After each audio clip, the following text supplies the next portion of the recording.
Good afternoon, everybody, and welcome. This is Lizzie and Justin. We are here. We are going to collapse in hysterics, which we'll explain why in a moment.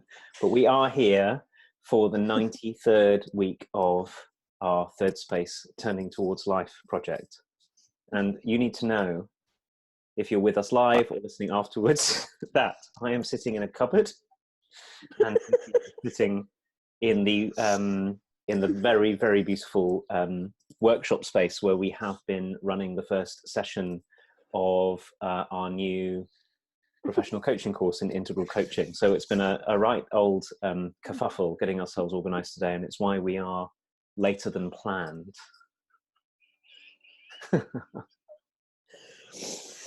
And we'll see. I can't stop laughing. I really thought I had it together. I've laughed for about 5 minutes already. Now we're live. Yeah. I'm trying to pull myself together. Well, welcome everyone. You can be here with us in our messy, real incompleteness. We have been having a wonderful laugh together about the craziness of putting out a live Facebook video and a podcast. Come by hook and by crook, whatever's happening around us. So here we are again. The brilliant thing is that Justin's in the cupboard of this room, but the cupboard doesn't have a lid on it. So every time Justin speaks, I can hear his voice coming out of the lid of the cupboard, and then every time I speak, my voice goes into the lid, but just separated by really thin walls with no lid.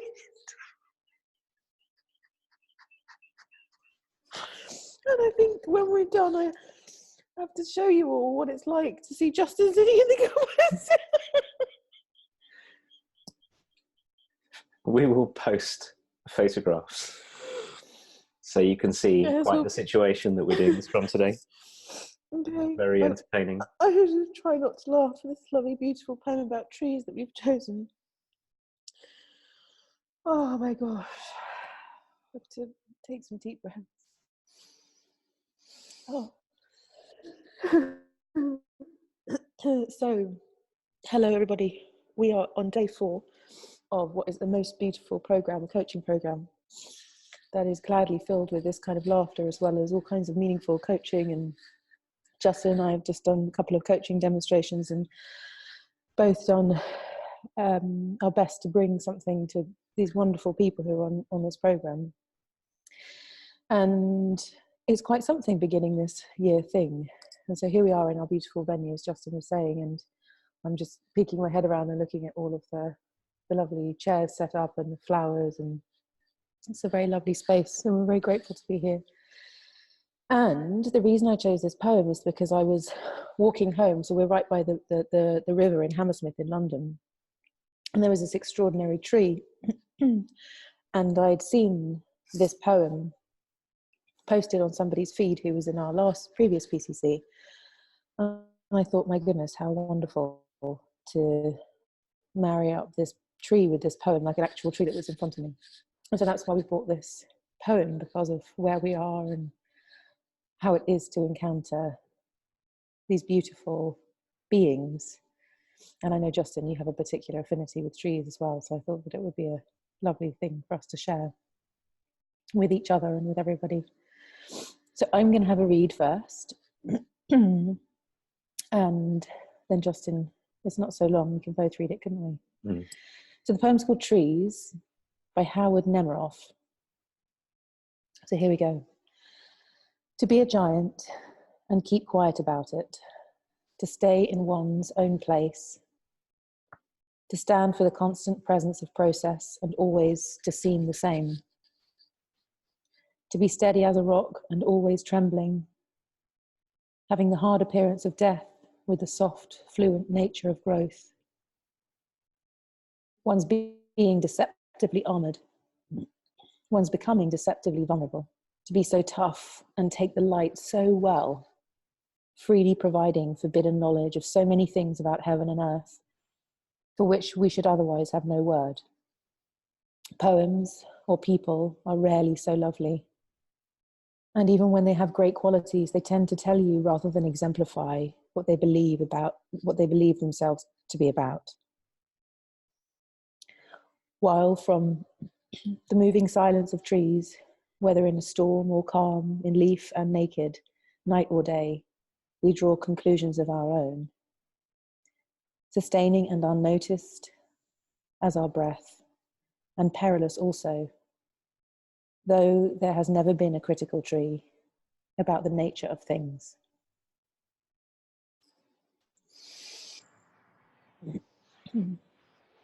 So I'm going to read it too. Before I read it, I'm going to say two things. The first of which is, if you are watching us live on Facebook today, or if you are catching up with us later, maybe on YouTube or on our podcast, the source is available to you. So it's in our Facebook feed, and it will be on our turningtowards.life website. Sometimes I know people like to read along with us, and you're so welcome to do that, to have the words in front of you.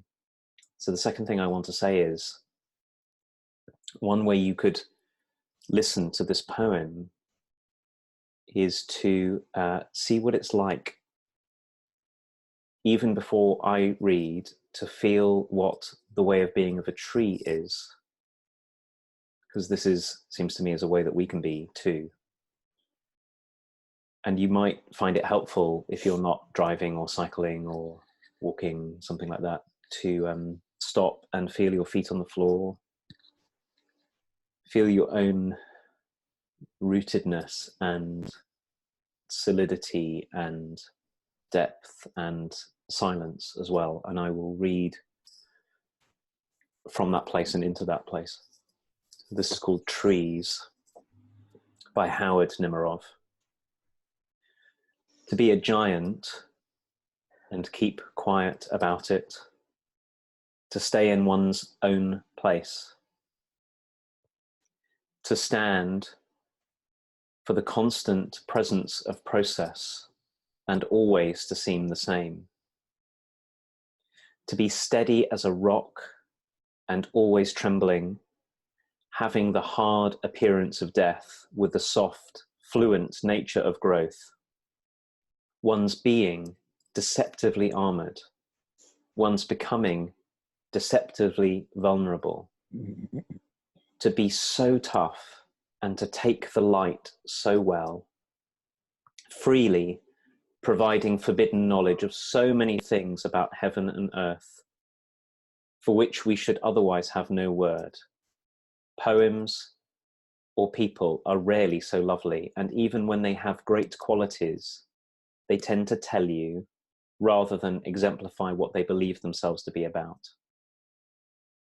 While from the moving silence of trees, whether in storm or calm, in leaf and naked, night or day, we draw conclusions of our own, sustaining and unnoticed as our breath, and perilous also, though there has never been a critical tree about the nature of things.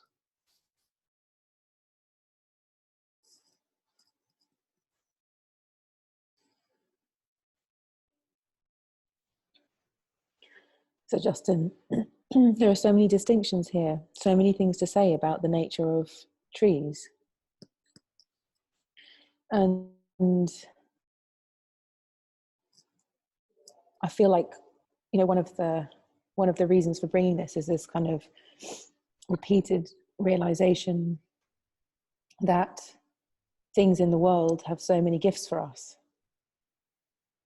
Like, who knew a tree could teach us how to be, and to teach us how to find integrity, physical integrity, and the way that we speak and the way that we act and all of those things. And the fact that also Howard Nemerov has taken the time to learn about the nature of trees in this particular way, that it can teach us this much. It feels really moving to me to realize that the world is filled with these kind of gifts. If we choose to look, all of this wisdom is drawn from something, an entity, a being, which is many, many times taken for granted and many, many times destroyed without this sense of what's actually there and what's being gifted to us. So it feels very honoring of and important to articulate the honoring of these beings and to have this here in service of our own humanness, but in service of realizing what a gift so many things are that we just don't pay attention in the way that is right.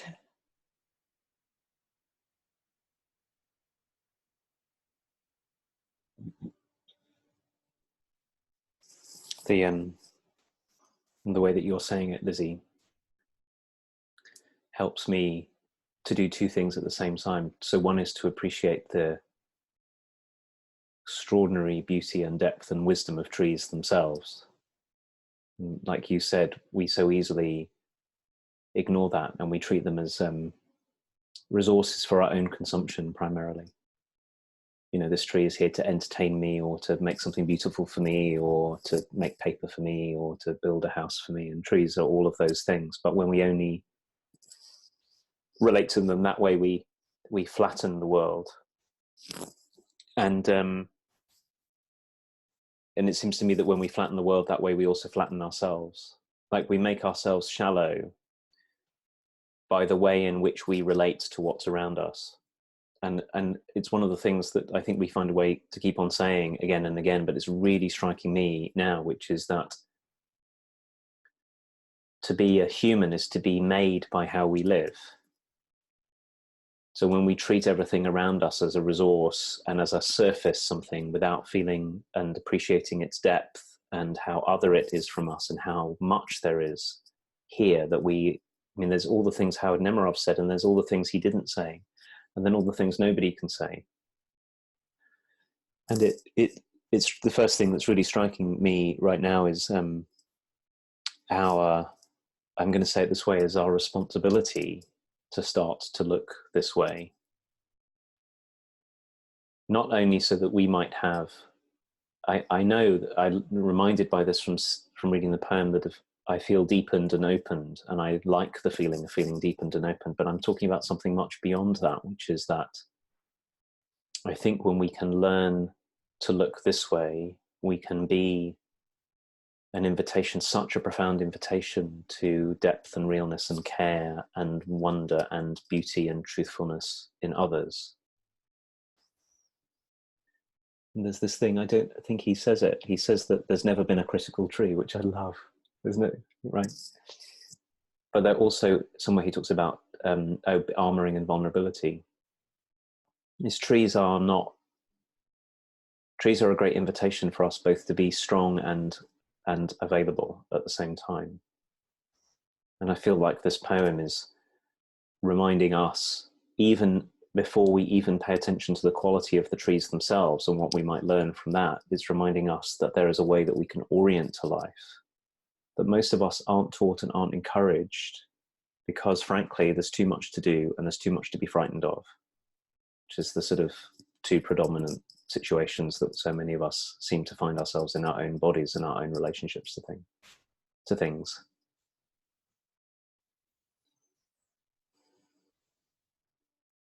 Yeah,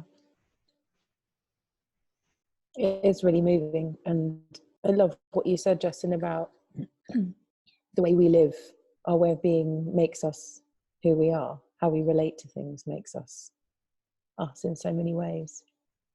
And to be given the gift of feeling a tree and letting it affect my life feels like, how would I not do that? And yet I've walked past plenty of trees and not even looked. And I have also cuddled trees, and I know that there's this like weird thing about being a tree hugger or whatever, but it's really beautiful.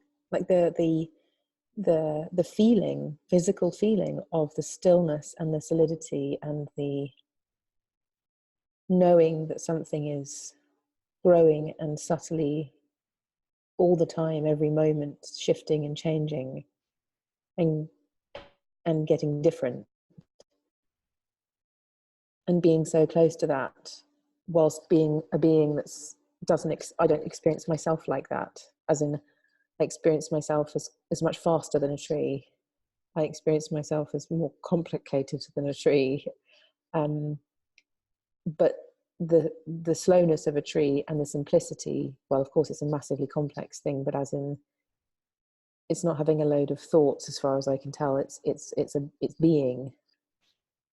And by being physically close to a tree, how much it can teach me about being. It's so curious, isn't it? I mean, we're these kind of bunches of flesh walking around with eyes and ears and nose and mouth and these complex brains and everything, and somehow we deem ourselves more important than trees or flowers or whatever. And this poem is this really, I don't know, it feels like a homecoming, a reminder to really what's true about the combination of beings that live on the earth, that get sustenance from the earth, and that we're all in this together, and yet somehow we've moved so far away from that. But reading this poem and feeling how human it is, and how many human distinctions there are to be learned from this tree that Howard Nemerov was talking about, feels so, like, as we're reading it, like so obvious, like to be giant and keep quiet about it, and to not tell but exemplify. It feels to me like a poem about humility and virtues. The virtues of being human belong here, and that there's a gift of being taught our virtues by another being, or being mirrored our virtues by another being. And wondering, just beginning to wonder about every line in this poem and every line of every other poem that might be written about God knows what else in the world that has so much to teach us. I was really affected when you said tree hugging, because it seemed to me that when we say things like that, it's a way that we're defending ourselves against exactly what you're talking about. We go, we diminish or dismiss something that can have real depth by trivializing it. And we do that about lots of things. I notice how often in the work, Lizzie, that you and I do, that there are certain places where we go to really be open and receptive and of support to people, and somebody will say, oh, it's touchy-feely, and then I can feel the part in myself that wants to dismiss the depth of being a person and join in with that because it feels safer to join in the crowd and all of those things. And one of the reasons why this is so important is exactly what you were saying, that trees, of course, we can only relate to trees from our own human way of relating. If I was a bee or an ant or another tree, the whole world would appear differently and different aspects of the tree would come into presence. But we get to feel the human side of things. And like you say, one of the things that trees do, but one of the ways that we can relate to trees is it can teach us about being a person, and it can teach us about qualities and virtues that we can only recognize because we have them, even if we've long ago forgotten them or we've barely cultivated them, because they're available to us. So to be able to marvel at a tree's giantness and the way in which it keeps quiet about it is because even if I'm someone who talks about what I'm doing more than I am doing it and being it, or who feels very, very tiny, it's because we can know something about what it is to be giant and quiet. It's available to us. which is, I find, so hopeful, because to be a human is to be able to be in lots of different kinds of relationship, and is to see and experience things in lots of different ways. And we said earlier that we become how we go about things in life. And I also think it's true to say of people that there's a way in which we are simply relationship. I mean, I know I have my own body and all of that, and I can sit in a cupboard as I am now, and, you know, be on my own in a way. But really, I think to be human is to be related all the time.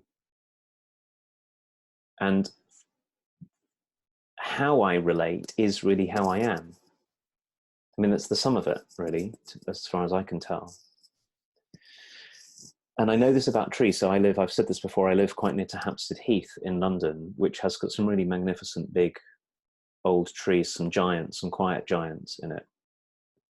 And I know that in the times when I have felt most afraid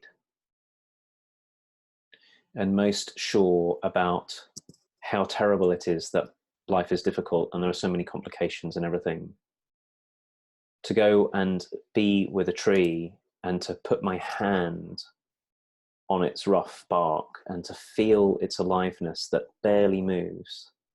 Like, if you really stop and slow down, a tree is different to a wall or a piece of timber that's holding up a house. It's a different something. And I get reminded that there's a different time scale to my own hurriedness and my own certainty that it has to work out fine for me and all of that kind of stuff. I can look at a tree and I can get, oh, if I were where you are, I would see this life, its consequences and its possibilities in a whole different way. And I really am so grateful to be able to feel that when I'm with a tree. So I go to the woods as salvation sometimes when I'm desperate. And that's where I learn to find a ground that actually no other person can give me, because a tree can give us what a person can't.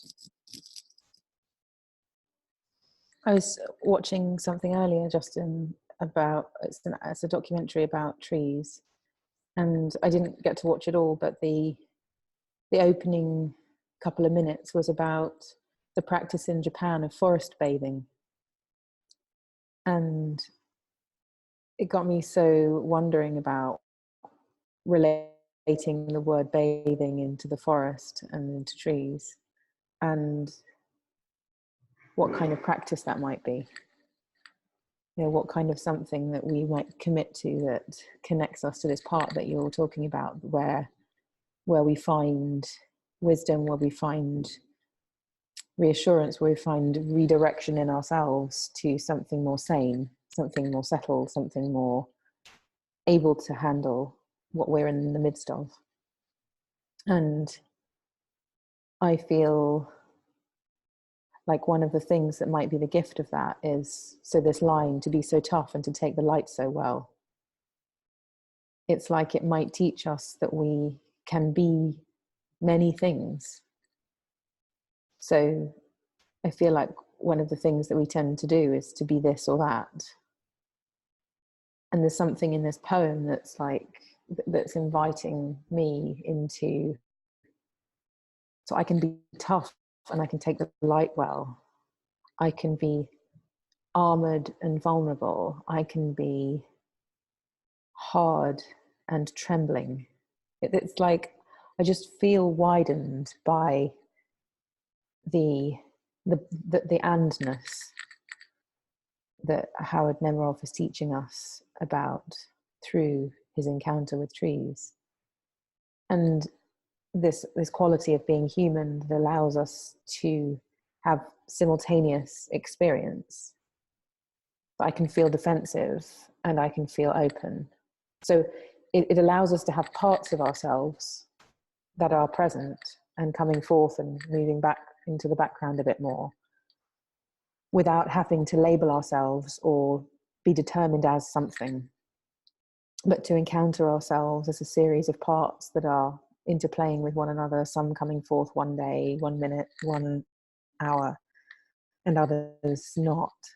And that there's a dance between all of these parts, so that one morning when I'm feeling depressed, I might also feel that there is also something else here, not just my depression, not just my sadness, also not just my joy, but that there is a full spectrum available to us at any point, depending on how we define ourselves and what do we take ourselves to be in the world. And so all these kind of juxtapositions in this poem are this beautiful invitation, I think, to us to allow what's here to be here, because there's more to us than just the one thing that we think we're experiencing right now, and we can trust that, and that different things will come forth depending on how things unfold, and that to label ourselves is to kind of reduce ourselves, when that naming might be helpful, but not so that it feels like it determines us in some way, but that it helps us to acknowledge and helps us to process and be with, but it doesn't reduce us to that thing. I can sort of feel myself settling as you're saying this, Lizzie, and such a relief, such a gift for me anyway. I'm guessing this is true for lots of people, to know that I'm not one thing. And I think that we, I said it before, like there was a sort of ethical responsibility to open the way that we relate, to have a wider range of ways of relating. It's striking me now that we have a responsibility not to reduce ourselves. And we reduce ourselves so easily, we misunderstand ourselves, and we say, oh, I am shy, or I am, like you're saying, I am so sad. Yes, I am so sad. And it's always true that there's more here. There's more that we can name. So my feeling of feeling desperately sad is the truth, but there's other parts here and other things that will happen as well. And it's difficult for us because we live in a society that is, for most of us, is vested in us, in our self-reduction, because our reduction has us fit into the cogs and wheels of a bigger system. It's helpful if I think of myself as a consumer who needs to keep on buying stuff, and who one day will, find the way to the magic place where I'm okay, without having to know my width and my depth. Because when we come to know ourselves with width and depth, we're not so compliant, and we're not so afraid, and we're more willing to stand for what we really care about, and we're more willing to be open and vulnerable in a relationship with other people. And it's like the trees and Howard Nemerov and our conversation can teach us the mistaken understanding we have of ourselves, which is how we get to come back into our lives again. And there's a part that's been really touching me as you've been speaking, which is, I remembered, you'll know, and I've spoken about this a few times on Turning Towards Life, that some years ago, when I was very briefly, very seriously ill, there were a few days, and I'm sure many people who were listening in, taking part in this conversation, will have had an experience like this because it's so common. There were a few days when the people who were taking care of me thought that some very serious cancer might have been inside me. And the person who was looking after me said the most amazing thing that is in this poem that just touched me so deeply and freed me. He said, there's a process going on here. When he said that, I could go from being one thing, which was a scared, vulnerable, ill person, or maybe very ill person, to a living process in which there were processes going on. And although whatever outcome of the process didn't change from that use of that language, what a relief it was to know that I'm not unlike, that to be a human is to be a process, not an object. And unfolding, however the unfolding is, there's actually something, a real blessing in being an unfolding, a moving process than being a fixed thing. For a start, I was way less afraid. And I think that's the same thing that I learned from being with trees, and the same thing I'm learning from this poem and the same thing that you're pointing to, which is we are so mistaken to think that we're objects. So much of our suffering and the troubles between us come that way. Also, because if you're not the kind of object that meets my, if you're an object, but you're not the kind of object that meets my life, I have to judge you or dismiss you or replace you or get rid of you, or, you know, whatever it is. So it's not just inside each of us, it's between us as well. Absolutely. In the way that I work with myself as a process, and to be a collection of things opens the way for me to see you as that. Like, I know that that's what you just said, but like, I'm just really receiving, like, if I relate to myself in a certain way, it opens the door for me to relate to others in a certain way. So it really shows me what my prejudices are. It really shows me what my judgments are, what my opinions are, to see myself as an object, but have the opportunity to relate as a process. And that's a very, today and always, a very important thing that we all, I think, have a responsibility to do, is look at the way that that we reject some things, some people, and we don't reject others. And what on earth is that about? And we reject some objects and not others. So yeah, I just feel this is a very beautiful, opening, supportive, expanding conversation. I'm very grateful for it. And I'm just looking at our time and also probably our hunger levels.